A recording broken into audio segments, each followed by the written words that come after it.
Hey, well, some places in the country today, it's election day. You know, little states like Virginia, Ohio, New Jersey. But some of these elections really are, getting national attention, especially like in places like Virginia. Somehow, Virginia has gotten the reputation for being the bellwether for the next big election. Of course, the next big election is the presidential election in 2024. Now, Virginia, governor's race that was already settled. We are living with the, good or bad of a Youngkin administration. The General Assembly in the state of Virginia is up for grabs. So, literally and, I guess optically easy for anyone to see, no matter how much you are or not into politics, you can see how important the outcome of this election will be, because it will determine not only, what party will be the majority governing party in Virginia, but it also establish who, how great is if the Republicans get the majority, how many of them are going to be right-wing extremist MAGA, which will influence the lawmaking capabilities and the laws that will come out of Virginia for at least the next 2 years.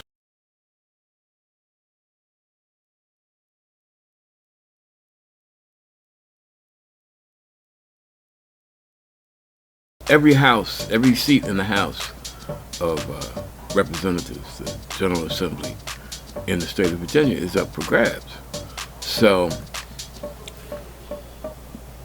literally and, I guess optically easy for anyone to see, no matter how much you are or not into politics, you can see how important the outcome of this election will be, because it will determine not only, what party will be the majority governing party in Virginia, but it also establish who, how great is if the Republicans get the majority, how many of them are going to be right-wing extremist MAGA, which will influence the lawmaking capabilities and the laws that will come out of Virginia for at least the next 2 years. Now, I guess they say Virginia is a bellwether because it seems that in national elections especially, the national elections tend to follow the trends that are exhibited in the, in the Virginia state elections. They say that the guy Youngkin is the governor now, and they thought that was going to foretell the story of a change in the, Republican Party politics when it came to a president, because it seems that Youngkin easily won in Virginia. Well, Youngkin did win, and maybe it was unfortunate, maybe it was the best thing that ever happened in some people's eyes. But one of the main reasons Youngkin won was because of the Democratic candidate. Terry McAuliffe was a terrible candidate, and how the senior people, the people in charge of the Democratic Party, thought that they were putting up an adequate candidate to, run against whatever the Republicans were putting up, because, it was just, McAuliffe, true, he was a governor before, but he was a terrible governor. So why would you run a candidate that has already been proven to be terrible in the office for an office that he's already proven to be terrible at? But getting away from the state politics and everything, let's talk about the state politics. Youngkin and his administration, they just had a little bit of a voting scandal, and maybe you find that kind of ironic right here as the president. In fact, they may tap him to be president if, Donald John's troubles get any worse. I'm not even going to say if he goes to jail or if he gets convicted, because I think, smart money is now on conviction, and the money pool for going to jail is getting bigger, because the deeper this guy goes, the more he digs his own grave, the more that that people that appeared to be ride or die when he had power. Now that he didn't retain power, I mean, that was one reason I guess they participated in the coup attempt, in the attempt to obstruct the federal proceeding and the attempt to overthrow a free and fair election where one candidate won with a majority of votes, including in the Electoral College, which is the actual decision maker in the American political process, especially for the office of president. The system worked, and Trump and his minions decided that democracy be damned, that they were the right one for the country, that they were the right one for the people, and most of all, they were the right ones for themselves. Now, we have to look at where we sit right now. We're basically a year out from the next presidential election, and the country is in a mess. It's in a mess internally. I mean, there's the economy. I mean, jobs are being produced, but are they the type of jobs that are going to carry people, make people eligible to be viable in the economy that we are trapped in now? I mean, you can produce 6 million jobs at Burger King, and the country can, take up 75% of those jobs, and there will be, whatever 75% of 6 million jobs at Burger King is, will be employed, but will they be making enough money to survive on an individual basis? I'm not even talking about on a family basis. I'm talking about as an individual single person in this country today. And unfortunately, the answer is hell no. So how are people in this category, even if they get together, how are they going to become viable? How are they going to become new car owners, new homeowners, the type of people that if they do rent, they move up, and the type of facility they're in every 2 or 3 years? How are they going to become parents that are not loads on the social programs? Because hey, they live in the American dream. They out there, they working. They putting in as many. They would put in 40 hours if people would allow them to get 40 hours, but they don't want to pay them any benefits, so they don't get 40 hours. They get 35, they get 32, and yet and still they are. One part of the country looks down on them and holds them accountable for the same things that they were held accountable for, but accomplished in a era where things were more reasonable. I'm not going to say cheaper, because people made trash money then, and things cost more than the trash money they made, but it was easier to hold your head above water. It was easier to get a start, even if you didn't have, $14 million from your parents to get started in life. I've seen poor people achieve. I've seen minorities achieve. I've seen black people achieve, coming from nothing, going to something. Basically, just what you would say, quote unquote, doing the right thing, minding your own business, trying to obey the law, paying your taxes, working, going to school, paying off your bills. I've seen people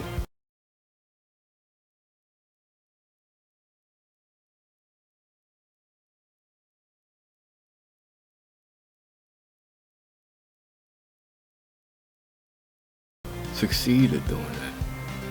We lift that up. We give everybody praise. But I've also seen a lot of people, sometimes, granted through fault of their own, not paying attention to their principles, not paying attention to doing the things that are necessary, putting too much emphasis on entertainment and not enough on, surviving, being, having integrity, living the life instead of living the life instead of trying to have a life. But I've seen people like that go down. But I've also seen people that basically have done nothing wrong, that have been trying to do what they were told to be the right thing, carry on society, hold down the job, and they don't find themselves eligible go to church on Sundays, happening, trying to, put this is how people become marginalized. Supposed to be because the highway to heaven, and they still come up crumpled. They still come up. America has, to a certain extent, not even to a certain extent, has visibly, has for realistically given up on trying to blend people. It seems that you have to be in the extreme something or other to get any modicum of recognition in this country. And a lot of people, like, if they can't be the head of the extremists one way or another, that's going, a bridge too far for their plans, they create their own identities, like Senator Kirsten Sinema. Not that she's going to be successful come this next election, but it doesn't mean that it's going to turn out for the better, because the person that knocks her out of the primary, if you can't get her out in the primary, it's going to be a three-way election, and the Democratic cause, and I hate to say it, if the Democrat loses in Arizona, then perhaps democracy takes another ass kicking in Arizona. But that's how we are right now. But back to what's happening with the United States. Of course, the hyper-partisanship that has been building over the last 8, 9, 10 years is at an extreme now, and you can tell that it's I hate to say it's successful, because it's gotten to the point now that it's so successful that it's generating subcultures within the culture, and especially like in the Republican version of hyperpartisanship, the subculture is about to take over the entire species, or has taken over the entire species, and stunted the growth of the Republican political plan.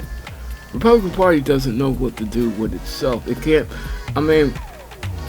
across the board they are good with the corruption. Across the board they're good with the bigotry. Across the board they are good with,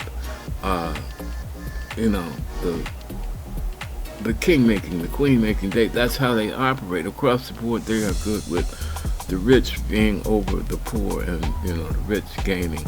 They're good with the idiocy of trickle-down economics. How can you give everything to the top and depend on them to feed the people beneath them, when the people at the top are the greediest bastards in the world?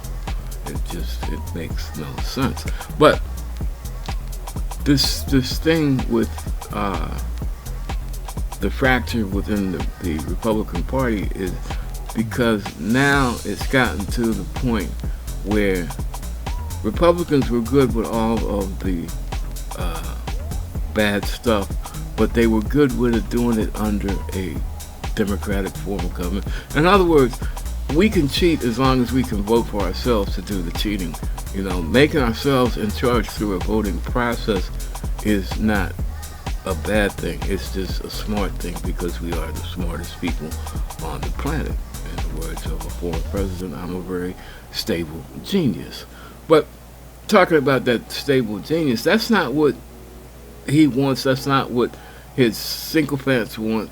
And they are slowly convincing an extreme portion of the Republican Party that it's not what they want, that they want single-person, autocratic, dictator-like rule, Viktor Orban, Putin type. That's why Trump is so into the strongman type rule. Is why he builds them up.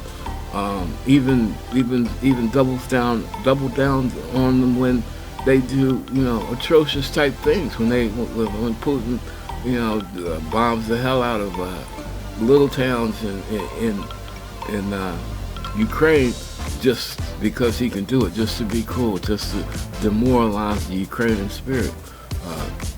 Xi Jinping, when the Chinese deal with minority ethnic factions in China, how the Chinese deal with Africans, how this is the type of government that Trump is down with. He doesn't raise these people up for nothing. He raises these people up to let you know that this is what's coming down the pike. One thing about Trump, no matter how evil he is, no matter how greedy he is,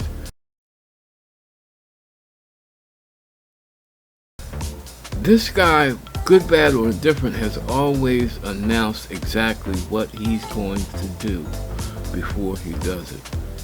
And the bad part is we let him get away with it. We let him get away with it by making him president.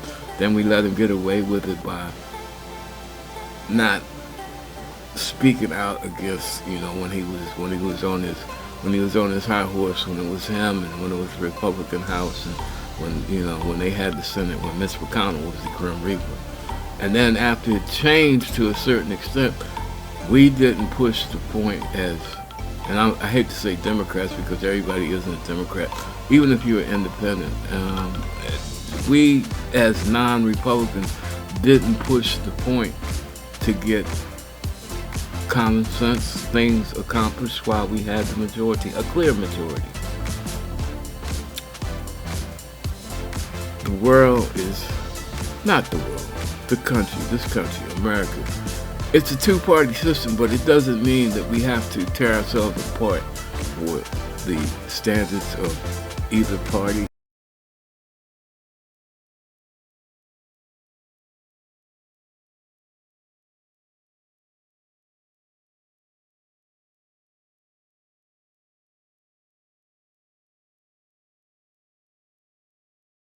Criminal proceeding. It was a civil proceeding. It was all about the money, but it just shows that Donald John Trump has no respect for the legal system. All those years he talked about the rule of law. All those years he talked about executing 5 guys that were innocent just because we needed to show force by the rule of law. And he never apologized for that. Now he's caught up in the same system, and he's probably caught up with more evidence that says that he's guilty of what he's being charged with, both on the civil level and on the criminal level. He wants to act like a 5-year-old and have a temper tantrum in court. He doesn't want to claim the Fifth Amendment because he's already said earlier in life, he said that anybody that claims the Fifth Amendment is a criminal. They're guilty anyway. That's why they claim the Fifth Amendment. So he already did that 400 times in when he was giving a statement. But he can't do that now. He can't do that, and he can't lie. So what does he do? He sits there, every question he rants and screams at the judge. He rants and screams at the prosecutor. He rants and screams at the people of America about how he's being vilified, how wrong they are for coming after him, a former president of the United States. Whatever he did, it's okay. In Trump's mind, he got to get out of jail free. He got, he gets to pass go and collect the $200 because he was the president in the American game of Monopoly. It's unreal. Then you have Joe Biden, who's 2 days younger than dirt, that's probably going to be the Democratic nominee for president, and even though he has a record of, if you look at the numbers, I guess you could say unqualified success, even though a large portion of the population hasn't felt the success. That's one thing that Americans aren't used to. We haven't gotten used to being patient because good doesn't befall everybody at the same time, just like bad doesn't befall everybody at the same time. It just looks like the same people that bad hits in the face first are the same people that good gets to last. So, you're on the bottom of the totem pole. But these people, people in the middle, we're the ones that everybody wants on their side, but nobody wants to do a damn thing or recognize what we have to say. It's always, especially with the Democrats, it's always in the hands of the eggheads. But everybody doesn't have a PhD, everybody doesn't have a BS, a master's. Everybody can be full of BS, but it's time to start listening to people. Everybody's not ignorant, everybody's not insane. Everybody, just because you live in the ghetto, there might be a reason why you live in the ghetto. It doesn't mean that you're any less than The only thing that you're suffering from is a lack of finances, and in some cases, if you look hard enough, it's not even finances. It's just some people, for whatever reason, they like being in the ghetto. Hard to believe, but it's true. But back to where we are now, and if we don't find a way for the people that are being crushed by the extremists on both sides, the left and the right, if we don't find a way for the people in the middle, like Biden says, we're gonna work this thing so we grow from the bottom up and the middle out. Because the ones at the top, they got enough to last them and future generations of their family. Even with the monstrous inflation, that's why they do the things they do. They're not worried about them. All they're worried about is keeping us in our place. So, as you go out, as you think about, the future leader of your country is looking at perhaps, the future leader, one of the candidates is looking at 91 felony charges, and 1/3 of the country is saying that it's all bullshit. It's bullshit. It doesn't matter to him. But when you get a drunk driving ticket or a speeding ticket, they want to ruin your whole lifestyle. Think about it. Who's worth it and who's not worth it? Who actually does something? Who doesn't do anything? And that's a lot to contemplate. That's a lot to meditate on. That's a lot to let run around inside that space you call, your brain, your mind. But we got to do it because now, for once, not even for once, but maybe for a time that more people realize it than not, we have to make intelligent decisions as individuals and go out and vote our mind and not be influenced by the hype and think maybe outside of the box. Like, hey, if everybody gets to survive another day, that means that I get a chance to survive another day. So maybe these picayune points that I'm stuck up on don't have to make me want to cancel out everything positive that you have to say, or at least make me listen to some of the things that you have to say. And perhaps you'll return the favor. If not, we'll just continue to go down this road of destruction. Well, that's all I got to say for now. Peace out and God bless. From Uncle Ricky at Uncle Ricky's house.